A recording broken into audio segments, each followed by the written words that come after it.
What's up and welcome back to the Chris Gates Fitness Podcast. Thanks so much for being here, for downloading, for listening to this episode. Every time you listen to the podcast, I really do appreciate it. I know I kind of normally say like the same thing at the beginning of every episode. Routines are good, right? And I just kind of fall into the routine of saying the same thing, but I do truly mean it. So I don't want you to ever think that, oh, Chris just says it every time. I do really, really appreciate you being here and listening to this episode. I hope you find it helpful. And it's one I'm very passionate about. What we're going to talk about today is how to find time to exercise as a busy parent. What we're going to do is break down a lot of techniques that you can use and information that you need to know to help you balance your health and fitness goals as effectively as you possibly can when you have maybe not all the time in the world to get your workouts completed.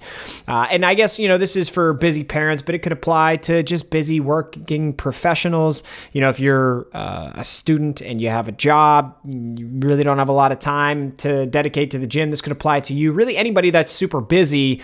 But I'm targeting this to busy parents because, man, I feel you. I'm with you in the journey right now.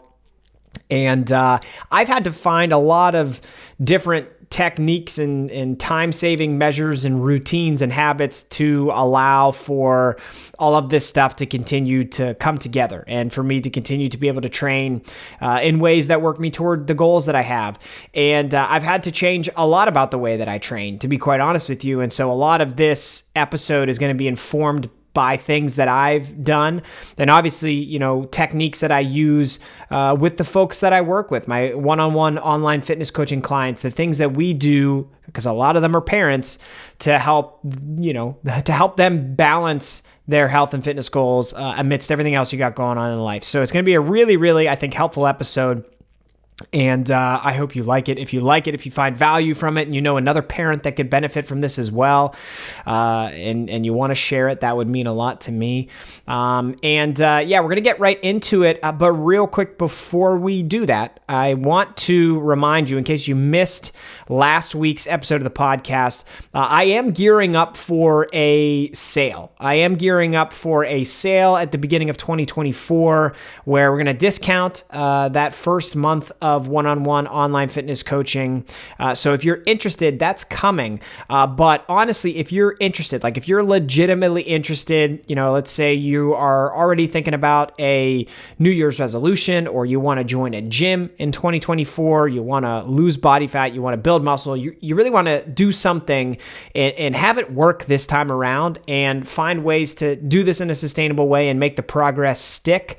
I have an opportunity right now for you to essentially get your name in the mix for a coaching spot before things fill up. So let me break this down. It's pretty simple, but what I'm doing right now is I have an early access list for people like you that may be interested in signing up for coaching in 2024 because spots are going to fill up, okay? I have a limited amount of people that I can work with one-on-one on a consistent basis because this is the nature of this episode. The topic is being a busy parent. I got a lot going on, and I want to make sure that all of my clients get all of the attention that they want, need, and deserve, okay? So I'm not one of those coaches that works with like 80, 90, 100 people and just shells out cookie cutter programs and templates every month. That's not how things operate. It's a very personalized approach to online personal training. I think I have one of, if not the most personalized coaching programs that you are going to find.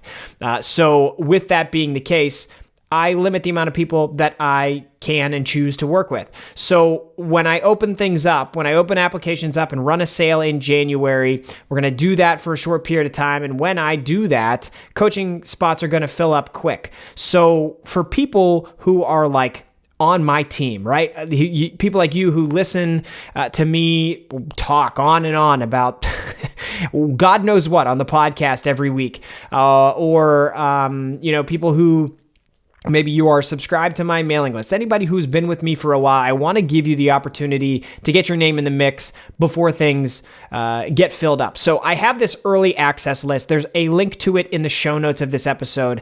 Really, the main point of the early access list, it's super simple. You go in, you hit that link, you give me your name and your email, and I do nothing with your name and your email other than ahead of coaching applications opening up. Before that sale starts to the general public, what I'm going to do is reach out to you directly since your name is on that list, and we can start a conversation about what your goals are, what coaching looks like, what a program might look like for you, and determine if it's a good fit. And if it's a good fit, then you can secure your spot before it goes live to the public, and then things fill up. Okay, so giving you that opportunity because I really appreciate you. And if you have a goal, if you've been listening to this podcast for a while, I want to help you achieve it. All right, so hit that early access link in the show notes to this episode and get your name on the list. And then what I'll do is reach out to you in a few weeks here, and we can start the discussion to just talk about what you're interested in doing here in 2024 in the new year. So with all that said, all right, let's dive into the topic of the day, which once again is how to find time to exercise as a busy parent. We're going to do a comprehensive guide with a lot of strategies, techniques, and information that you need to know in order to manage your health and fitness goals amidst life and work and kids and everything else you got going on. And if you're a parent, I know I don't have to explain this to you too much, but it can kind of be hard to find time to do anything when you're a parent, really outside of taking care of yourself, managing, work, your career, managing the things you got to do on a daily basis. Because, just to speak from personal experience, like our days from the very start to the very end, for the most part, are chock full of stuff that has to get done. The minute the family wakes up, we're doing the whole morning routine, trying to get out the door on time to get the kids to school. Then after that, it's getting to work on time, doing everything that you got to do at work, all the while knowing that when you get home, there's stuff to do around the house. You got to manage the chores. You got to cook dinner. Then the kids get home from school. You got to do the whole nighttime routine, get everybody to bed on time so that you can go to bed and hopefully get a decent night's sleep before it all starts again the next day. It's a lot. It's rinse and repeat day after day. And a lot of it's fun. I don't ever want it to, come off as oh, it's awful, because it's not awful. It's amazing, but it's a lot of stuff, right? So oftentimes what happens is when you got all that stuff going on, certain things have to take a back seat. And so many parents just choose to let their health and fitness take a back seat in this situation, which is understandable because a lot of parents, you probably prioritize your kids over everything else, your family over everything else. And then that means you're not prioritizing yourself as much as you probably should. So with all that going on, it's hard to figure out how to find time to exercise as a busy parent. And again, that's what we're going to talk about in this episode. So I mentioned before, a lot of this is based on personal experience. I have 3 kids under the age of 4, and I have 2 full-time jobs. Now, luckily, I am blessed to be able to work from home in my jobs. One of them, obviously, is my coaching job, which I'm speaking to you from right now. So I have a bit more flexibility in that regard, but nevertheless, with all of those things happening, there's a slew of roles and responsibilities that I have to be aware of and managing consistently just to be able to make things function. So that's what I'm going to teach you about in this article is a lot of the things that I do, that I work with my clients on, and that you can do to still find ways to prioritize your health and fitness and still find time to be able to exercise, even though you got all this other stuff going on, because I promise you, you can. I promise you the time exists. It may mean you need to cut out some things outside of your health and fitness that you're doing. And it also may mean you need to change your routines and habits a little bit, but you can absolutely make it happen.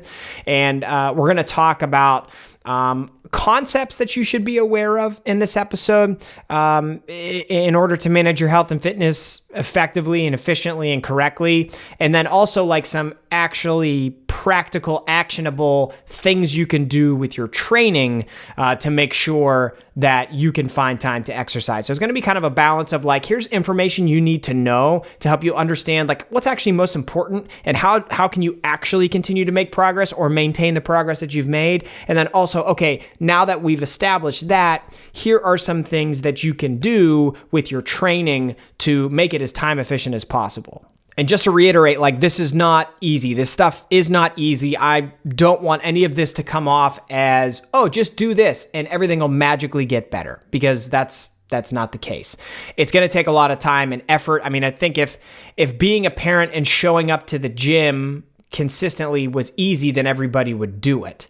But I kind of just mentioned, most people don't. Most parents don't. Most parents put off their health and fitness for a decade or more in order to take care of their family, and then find that they're in a huge hole that they need to dig out of after all of that is said and done, right? So we don't want that to be the case, because your health is just as important as the health of everybody else in your family, because, when you have good health, you're in a better position to actually be there for your family. So, I think it's funny, like in doing research for this episode, I had a lot of stuff I already knew I wanted to talk about and write about too. I have an article on my website right now on this exact same topic. If you want to go to chrisgatesfitness.com, click on articles.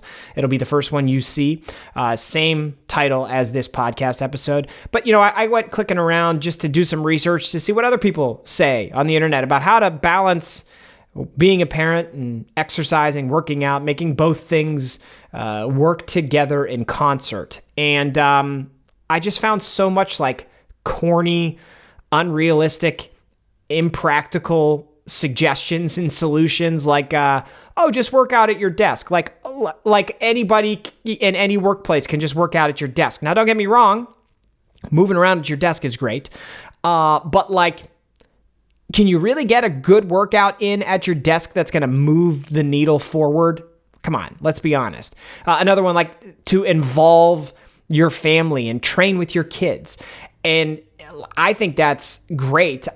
One day when my kids are older, want to involve them in exercise and like do different workouts where they can have fun. I would not do the same workout for myself as I would do for my kids. Okay. And I can't move around heavy weight with my kids around because somebody could get legitimately seriously hurt. That's not safe and it's not realistic. So like, it's great to think that you could do that, but in a lot of situations, that's just not an option. And like, just find a few 5 to 10 minute windows in the day to work out. Like, yeah, I mean, you could do that. And we'll talk about cardio at the end of this episode. And I think like that maybe is the instance where this applies. But we're going to talk a lot about strength training because, you know me, I firmly believe, and the research supports it, that strength training is probably the most important thing that you can do for your body. Like, what are you going to do? If you have 3 10-minute windows in the day, are you going to like just max out 3 times a day and then go right back to work? Like, how's that going to work?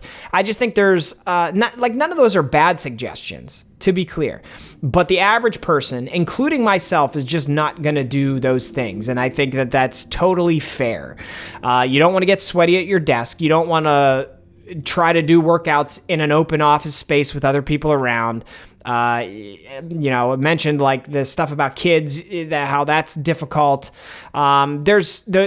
Those are cute suggestions, but they're not realistic. So what I want to do is really truly break down realistic options for you. But before we get into the specific training techniques, let's talk a little bit about just like your body, how it responds to training, and like from a busy parent's perspective, how much training do you need? What do you need to do to maintain? What do you need to do to build more muscle or more strength or more progress? And, like what happens if you have to take time off? Like, how do you climb back into it after that? There's so many things that happen over the course of being a parent that I want to make sure we talk about that and kind of like lay the groundwork before we talk specifically about what you should do with your workouts. So first, let's talk about training volume, the amount of work that you can or should or need to do in order to make progress, and just how that relates to what you're trying to accomplish with your health and fitness goals amidst everything else you got going on. There's this concept, this resource called the Training Volume Landmarks. And what that means, what this is essentially helping you understand how much you need to do to maintain what you have, How little can you do to actually see progress and progressively overload? And then like, what's the maximum amount that you can do and your body still recover from? We're not going to talk about that maximal stuff today, but what I do want to draw some attention to is just how little you can do and actually still make progress. And in terms of making progress with strength training, we're always talking about progressive overload, right? And what that means is you simply want to see yourself over time doing more. And by doing more, I don't mean like more and more sets. I mean ticking the workload up over time. That can mean doing more sets, but can also mean just doing more reps. So if you're doing like a dumbbell bench press, if you are doing 3 sets of 8 with it right now, and then in 3 months you're doing 3 sets of 15, well, you have progressively overloaded to the point where your body has adapted and you've gotten stronger, you've built more muscle to be able to do all of those extra reps. Or it could be obviously lifting more weight. So if you're doing 3 sets of 8 with 50-pound dumbbells and you find in 3 months you're able to do 3 sets of 8 with 60-pound dumbbells, you've progressively overloaded, your body has adapted, and now you're able to, you have more muscle, you have more strength, and you're able to lift more weight. So you can progressively overload with the same amount of volume that you're doing right now, volume meaning like sets that you're doing each week for each muscle group, and make progress. And so you can do a specific amount of volume that fits within your daily lifestyle and just try to progressively overload within that amount of volume. But with these training volume landmarks, we actually find that like maintaining a lot of muscle groups actually can require next to no volume at all. Like when we're talking about like your abdominal muscles, your shoulder muscles, like the delts, your lateral delt, your side delt, your rear delt, your traps, I guess I should have mentioned your front delt, even glutes, like there's suggested volume out there that you don't necessarily have to do any volume to maintain those muscle groups. And even for some of the larger muscle groups that do require volume, for a lot of the muscle groups you could do as little as like 6 to 8 sets a week, which is like 2 to 3 exercises per muscle group. You really don't have to do that much at all. And there's also a lot of research out there that shows, if you just look at what you've done now to build the muscle and strength that you have, you could potentially do as little as 30%, as little as like a third of that training volume just to maintain what you have. Okay. And I'm sharing that to help you find comfort and ease and stress a little bit less about how to manage all this stuff by knowing that you can do very little to maintain what you have. To make more progress, to build more muscle, build more strength, it takes a lot more effort and time. But then once you put in that effort and time to build what you have, maintaining it is exponentially more easy. Okay. That's very, very important for you to know. So as a busy parent, when you're trying to figure out like, oh man, am I falling behind? Am I losing all my progress? I haven't been able to, I wanted to train 4 days this week and I only got 1 or 2 sessions in. You actually probably are doing just fine and maintaining everything that you have, because you put in the work previously, and maintaining is very easy. So that's important for you to know. Now, another one that should give you ease and help you stress a little bit less is this concept of muscle memory. Now, this one is another one that's been shown in a lot of research to essentially benefit those folks who have done what I just said. You put in the time and effort to build muscle. When you do that, rebuilding muscle gets a lot easier. Now, let me break down what I mean by that. So let's say you, put in the time and effort and you build a decent amount of muscle, and then you run into a period where, you have a month where you can't train, 2 months where you can't train, some extended period of time where you're not able to lift weights, and you do end up losing some muscle on your frame. The cool thing to know is that when you put in all that time and effort to build muscle, what actually happens is the cellular structures in your body are created so that you build these cells and these nuclei for muscle cells to be in your body. And when you detrain, when you stop training, those muscle cells may shrink in size, but they don't go away. You don't lose them. They don't vanish into thin air. You still have those muscle cells in your body. So what that means is the next time you're able to get back into training consistently, that muscle that you put in all the time and effort into growing, it may have shrunk in size, but you will rebuild it exponentially faster than it took for you to build it the first time around. Okay, so every time we're looking at strength training, building muscle, building strength, creating that change in your body, the effort that you put in is never lost. Okay, it may shrink in size, but the cool thing is that investment of your time and effort into doing this stuff it's kind of like, like investing in the stock market. If you put some money in and you let it sit for years, you're going to make money on that money. And, it may ebb and flow over time, but the net is always positive. Well, the time and effort that you put into strength training, the net is always positive because you may build a bunch of muscle and then you may see your progress fall off because of different things that happen in life. Say having a kid maybe, and you can't train for a couple months. Then when you come back into train again, because of all of that time and effort that you put in, it's again, exponentially easier to rebuild the muscle and get back to the point where you left off, and then you can start making progress again. Now, obviously, you would have to ease yourself back into training. You can't just jump back into lifting the same amount of weight for the same amount of reps as where you left off before you took time off.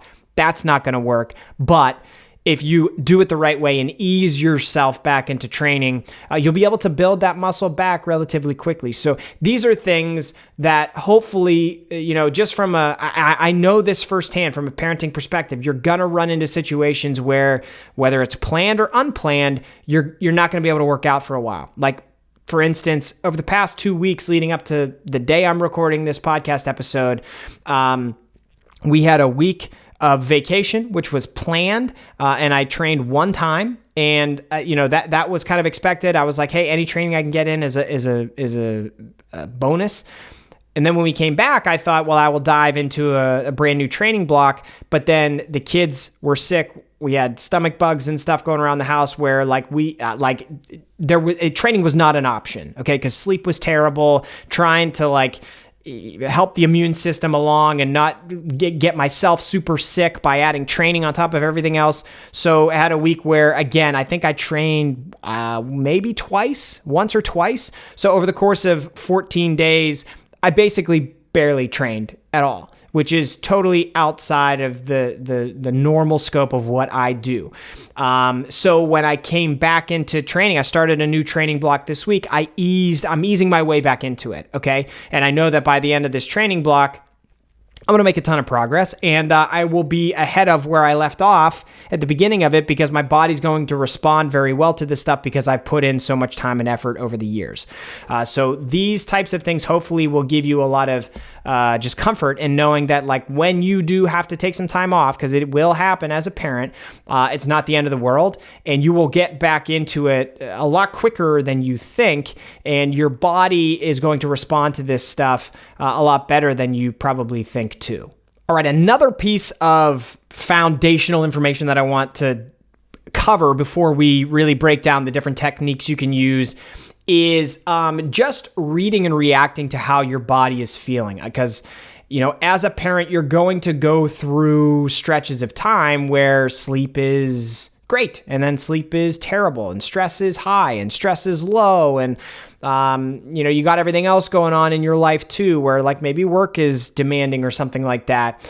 And you're gonna have to get good at understanding how your body is feeling and just being a bit more mindful about that aspect of things, and reading and reacting to that situation with your training. So, after a few poor nights of sleep, you can often wake up feeling aches and pains or sore. And then when that's the case, you're going to have to figure out okay, do I train or do I not train? And if I do train, what exercises do I do? What type of workout should I do? And it's important to have options that you can kind of mix and match with based on how you're feeling. So I want to talk about the concept of like fatigue for individual exercises and how that relates to you and what you can or cannot do or should not do. It's important to know that different exercises, like each individual exercise, is going to be more or less fatiguing based on the nature of that exercise.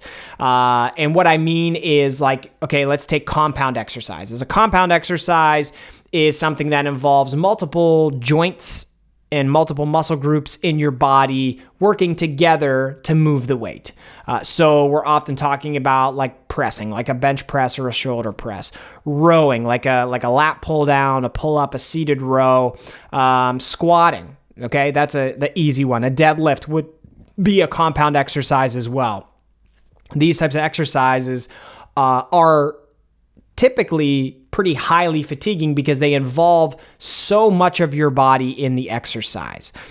Whereas if you compare that to isolation exercises, which are exercises that isolate one individual muscle group, so that would be maybe a bicep curl where you're just training your bicep, or a tricep pushdown where you're just training your tricep, or maybe a leg extension where you're only training your quads.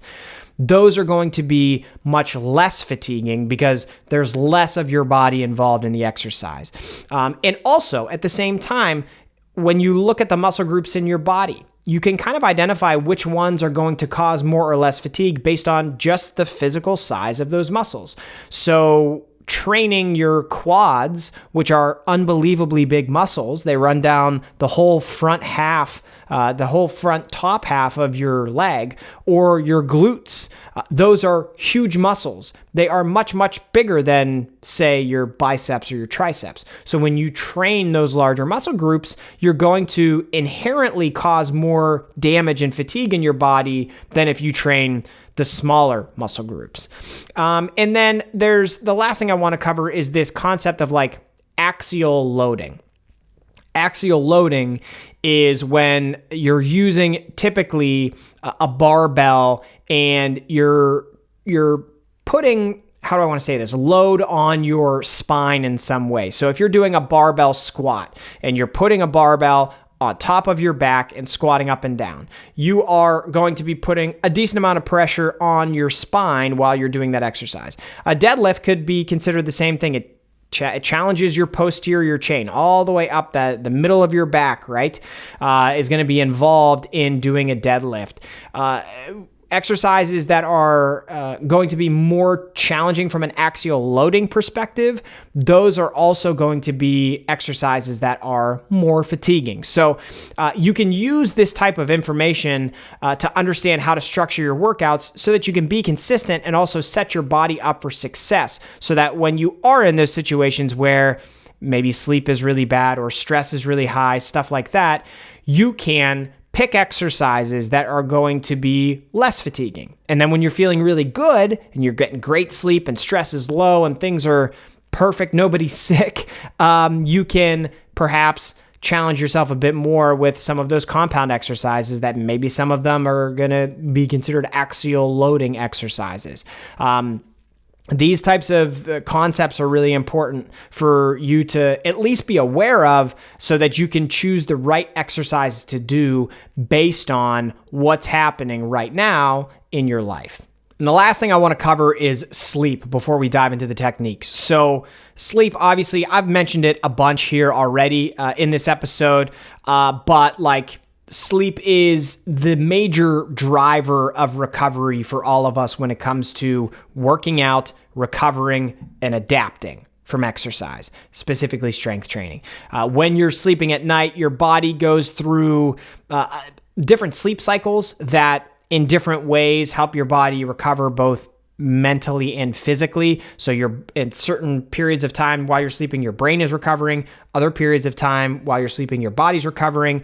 During sleep is when your body secretes growth hormone and other hormones to help your body actually repair tissue and grow new tissue. So sleep is unbelievably important for strength training and seeing progress with strength training.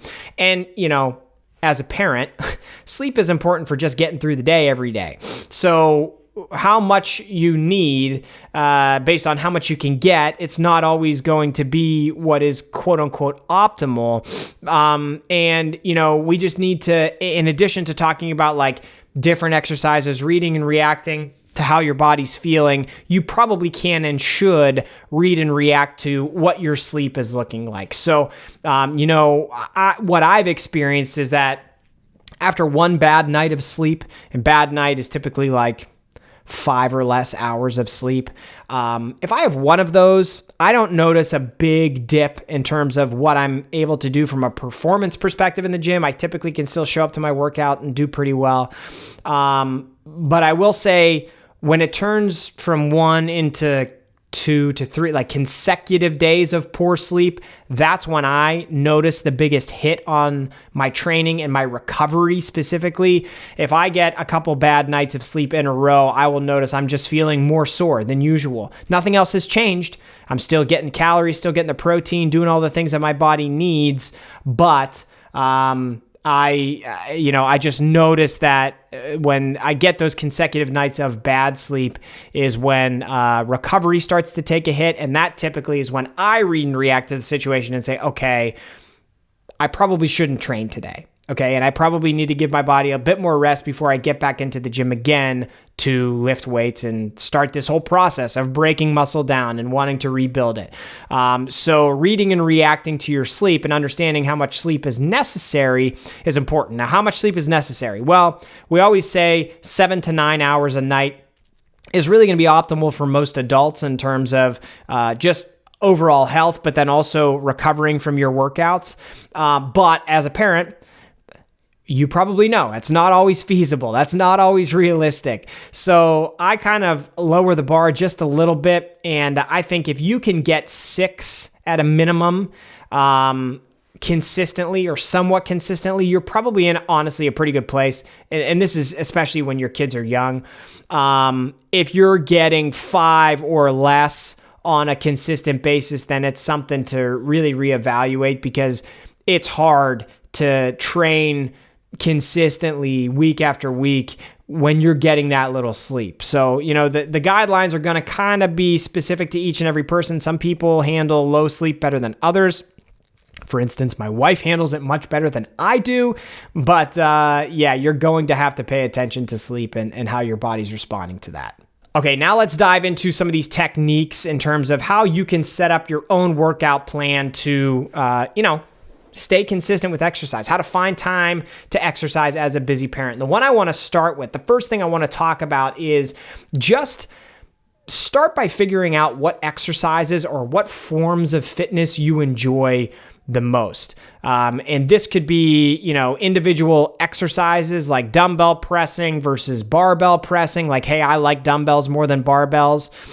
Or it could be the forms of fitness that you like. Like, hey, I like doing CrossFit more than I like doing bodybuilding style training. Or I really enjoy fitness classes at my gym more than me just walking on the treadmill. Like, whatever you enjoy with fitness, it's important to start there because the best thing you can do to set yourself up for success, to find time for your workouts, is to be doing things you enjoy. Because if you're doing things you hate, I promise you will find reasons to not find time to do those workouts. Because a lot of the time you're going to feel drained when it comes time to work out. And okay, are we going to stick to it? Are we going to still use that time to hit this workout? From a mental and emotional and physical standpoint, you're not always going to feel 100% when you have a workout scheduled. But if you have workouts that you can actually look forward to, it's going to benefit you the most and make you more likely to show up and actually do the work. Now, depending on what your goals are, there may be specific exercises or forms of exercise that you have to do. But even with that, There's always variations that you can choose from to set yourself up for success, to make it as enjoyable as you possibly can. Sometimes I'll say, okay, if we can't make it enjoyable, let's make it as tolerable as possible. So, if you're trying to build muscle, all right, we have to do certain exercises to help you build muscle. And let's say you want to, build bigger legs. Okay, we're probably gonna have to squat, but there are 32 variations of squats that I could think of off the top of my head that we could try, and perhaps one of those feels palatable to you, feels tolerable to you. That's what I'm talking about. So set yourself up for success by trying to have things that you actually look forward to. And if you do, just like anything, it's going to make making time for that easier. Now, when it comes to exercise selection within your workouts, unless it's completely necessary, I would recommend you avoiding doing a lot of unilateral exercises. Unilateral exercises are exercises where you're doing one arm at a time or one leg at a time, one side at a time. And that's simply because you're going to have to do both sides, right?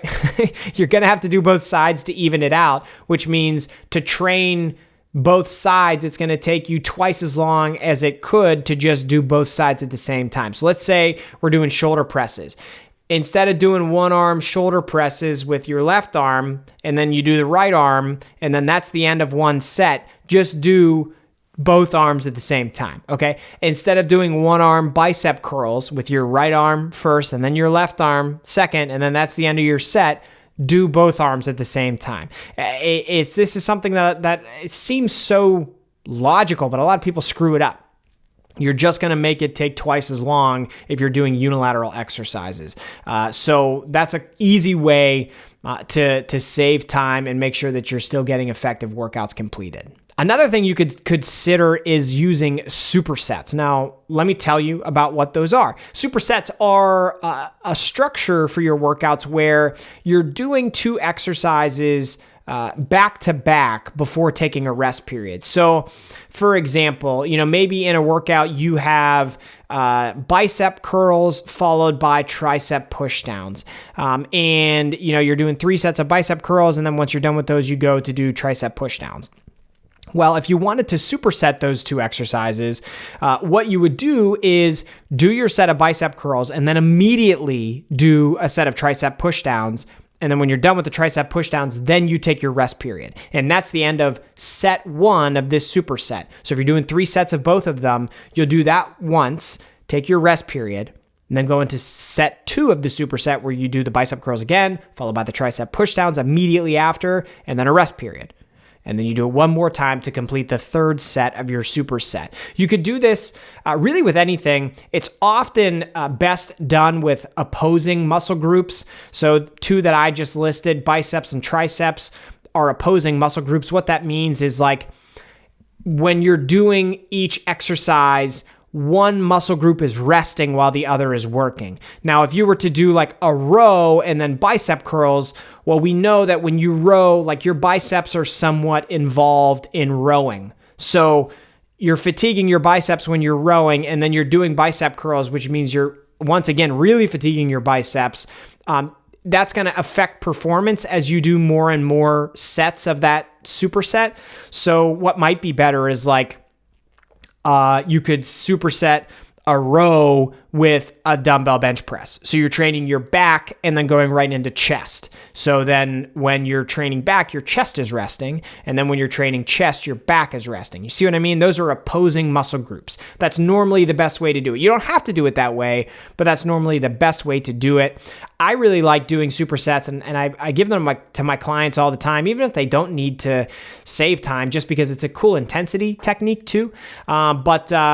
Easy way to save some time. It's you basically get 2 exercises completed at the same time, give or take, more or less, that it would take to do 1 exercise. So we've already saved a lot of time right there, right? We're not going to do unilateral exercises, and then we're going to superset exercises. So we've saved you a lot of time just with these last 2 techniques.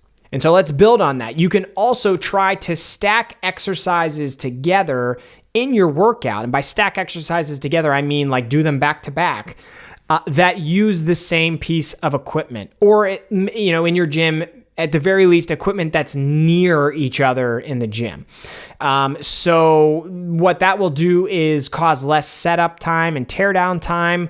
The less of that you can have, the better. If you're doing like all these compound exercises where like you're doing the leg press and then you're going to go over to do barbell squat, well, you're going to have to put all those plates on the leg press, then take all them off, then go over to the squat rack, wait for a barbell probably, and then when you can get one, then you got to do all the warm-up sets and load all the weight back on. It takes a lot of time. So, if you can use the same piece of equipment to do a bunch of different exercises, obviously that's going to save a lot of time as well. So I mentioned like a bicep and tricep superset, something that you could do. That's a perfect example. You could do biceps and triceps on the cable machine. So do a superset of biceps and triceps where you're doing cable curls. And then once you're done with the cable curls, you just raise the handle up to the top and then you do tricep pushdowns. And so you're using the same piece of equipment. You don't have to like do one and then run to the other side of the gym to do another. Everything's right there in front of you. Again, saves a lot of time. Another example would be doing leg extensions followed by maybe leg curls. You could do, some machines actually allow you to do both of those on the same machine. Or if you don't have one of those machines, they're normally right next to each other. So you could do a set of leg extensions, get up from that machine, just go right next to it, do the set of leg curls. And again, so you're doing a superset of opposing muscle groups and getting them completed easily because they're right next to each other.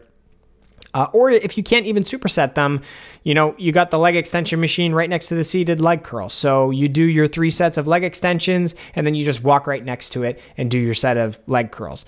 Saves a little bit of time, and all of that stuff really, really matters. Another example, do all of your dumbbell exercises together before moving to a different piece of equipment. So, oftentimes when we're looking at like, okay, what's quote unquote optimal for building muscle or building strength, it would be to do exercises in a certain order that wouldn't be optimal in terms of time, like we're talking about in this episode. And that's understandable. And if you have the time for that, that's great. But if you don't have the time for that, then you got to kind of like ditch some of what's optimal for what's most practical. Okay. And if you're doing 5 or 6 exercises and 4 of them involve dumbbells, do all 4 of those dumbbell exercises together. Cluster them together in your workout and then go to the next piece of equipment that you need to use. Don't do like one dumbbell exercise, then go to a piece of equipment, then come back and do another dumbbell exercise, then go to another piece of equipment, then come back and do another dumbbell exercise. Stay in one spot, get all the work done that you can in that one spot, and then go to the next spot. And that's another good segue because it's important to understand that like you really don't need to do probably more than 5 to 6 exercises in any one strength training workout. If you're structuring things appropriately and if like you're doing the highest bang for your buck ROI exercises, a lot of people think that you need to be doing like 10 exercises in the gym and really driving your body into the ground. And we already talked about like training volume. How much do you actually need? It's less than you think. So if you can, plan to just have 5 or 6 exercises that you can get the absolute most out of, that's going to set you up for success from a progress standpoint, but also from a time standpoint. Most of my client programs are only 5 to 6 exercises per workout because we're really trying to do the best that we possibly can at those 5 to 6 exercises and leave the gym feeling like you built your body up and not like you ran your body into the ground. So just another nugget that is hopefully helpful and hopefully can give you a bit of relaxation or stress a little bit less about all this stuff. You don't need to do a million different exercise variations. You just need to do a few of the ones that really work. And now here's a technique that I've adopted recently that I honestly never thought I would. This is to structure as many total body workouts into your routine as you possibly can. Now, I've always been such a big fan of the push-pull legs, like bro split, where you're training, just a few muscle groups in each workout, each individual workout, and like you're really hammering volume on, like, let's say a push day, you're just training the absolute living shit out of your chest. Like, I still love to do that, but I've had to change my workouts as a busy parent now to be as effective and efficient as they possibly can in a certain amount of time. And I've actually reduced the amount of days that I train to 4 days per week. And so what I've done is made all 4 of those workouts total body workouts. Now, what do I mean by that? I just mean that, like, I'm fitting in the exercises I need to do in each workout based on what's going to work best. So I'm often training upper body and lower body. And what that means is, like, that might mean in one workout I'm doing one exercise for my quads and then a bunch of other upper body work. It also might mean I have, quads and hamstrings and glutes and calves, and then I do a dumbbell chest press. Like, it could be any combination of things, but like just taking your mind and opening it up to really, you can piece these things together in any way that you want, so as by the end of the week, you're doing the work that you need to do. The reason I like this so much for busy parents is that you never know what's going to come up throughout the week. Like I just described earlier, what came up for us. My kids got sick and we had to shut down the gym. And, you may have a week where things come up or sleep gets really bad and you can't train all of the days that you wanted to or thought you were going to. And if you're doing like a push-pull leg split, let's say you do your push day and then for the rest of the week you can't do your pull day or your lower body day. Well, that means for the week you only trained your chest, shoulders, and triceps, and your back and your biceps and your legs, they got nothing. Well, if you're doing total body workouts every time you work out, that means you're hitting every muscle group more or less every time you work out. And so that means each week, as long as you can get one workout in, you're going to hit everything, right? You're going to train everything at least a little bit. And I think that's really, really helpful when you are a busy parent and you never know what's around the corner. It's comforting to know that, like, if stuff comes up, this week isn't going to be a wash. I'm not going to totally neglect certain aspects of my body composition. Like, you can still do at least a little bit. And if you think about that, okay, how much do I need to do to maintain? Well, basically, if you could just hit one of those workouts, you'll know you did enough to maintain. And then everything else throughout the week is like icing on the cake and doing that little bit more to really move the needle in the right direction. So total body workouts is something that I've adopted and I really love now. And I don't think I'm going to go back on it. And it's just something for you to consider. Okay, just a few more here before we wrap up this episode. Next, I want to talk to you about MYOREPS. What are MYOREPS? You've probably not heard of this because this is a relatively new topic, relatively new technique. Not a lot. It's pretty popular in like bodybuilding circles, but I don't think very as well known in just like the general population sphere. So MYOREPS are this concept where you do one full set to a high intensity. Okay, so let's take the cable bicep curl exercise as an example. You do cable bicep curls for your first set, until you have like 1 rep left in the tank. You go almost all the way to failure. And then instead of taking a full rest period at that point, you put the weight down and you pause for 5 to 10 seconds, and then you crank out a few more reps. And then you pause for another 5 to 10 seconds, and then you crank out a few more reps. And so let's say you wanted to do 3 sets of biceps, but you're really short on time. Well, what you could do is a MYOREPS set, where you do 1 full set, followed by those 2 essentially mini MYOREPS sets. And the thought process here, the science behind it is, if you think about every time you do a set of an exercise, you do a set, you take a full rest period. Do a set, take a full rest period. Normally, when you do your first set, then you take that full rest period. In the next set, you have to do a certain amount of reps until you get to the intensity level that really starts to make those reps hard. And what we know from research is that like when those reps start to get really hard, that typically is when you're getting the most bang for your buck in terms of building muscle, right? When the intensity is highest, when you're getting closer and closer to failure. So what MYOREPS do is they help make you get more of those really effective reps completed, on less time, right? You don't have to do as many of the filler reps that work you up to that intensity level, that proximity to failure. So you're doing a full set, then you're taking a very, very short rest period to do a few more reps really close to failure, and then another short rest period, and then a few more reps really close to failure. It's a more advanced technique, but if you've been lifting a while and you haven't tried it, it might be a fun one to help you pack in an adequate amount of volume, but do it really, really quickly.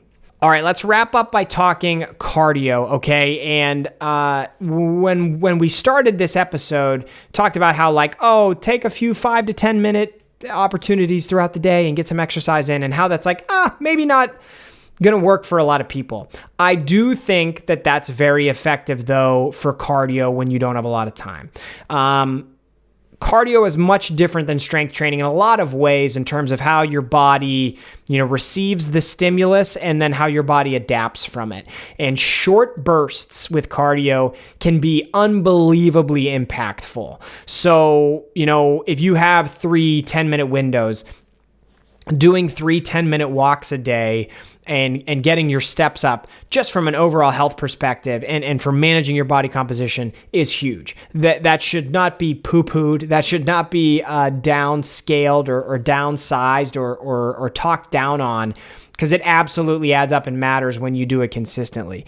And also, in some of those short windows of time, if you could do a short jog or hammer out some sprints or hop on the spin bike and do some intervals for 5 or 10 minutes, that also from a cardiovascular perspective with your training can really, really make a big impact, and it can really be beneficial, again, when done consistently. Is it going to be as good as having 30 to 60 minutes to dedicate to your cardio? Probably not, but it can get you pretty close if you do it the right way. So when you have those little itty bitty windows, that's when you can maybe do a little bit of cardio here and there to help push your overall health and your cardiovascular endurance in the right direction. And the very last thing I want to talk about is just time-saving techniques, okay? So think about your days and think about ways that you can conserve time. This isn't a training technique, but a life technique. If you have the means and you can have the yard work taken care of, if you can do grocery pickup instead of spending an hour in the grocery store shopping, any of these things that life provides us with now, to have some luxuries that take time and put it back in your pocket, anything that you can do, and obviously is within your means, to give you more time, relieve some stress, take action items off your to-do list, give your body more rest, perhaps allow you to get to bed earlier.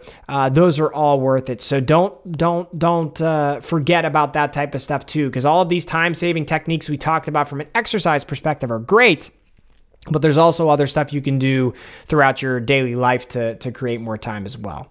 I hope you found this episode helpful. That is going to wrap up this really comprehensive guide to how to find time to exercise as a busy parent. So, I really, like I said, hope you found it helpful. Hope some of these can help guide you as we approach 2024. And, if you're trying to set a health or fitness goal, hopefully these can help you do it and prioritize your own health along with doing all the things you do to prioritize the health of your family as well.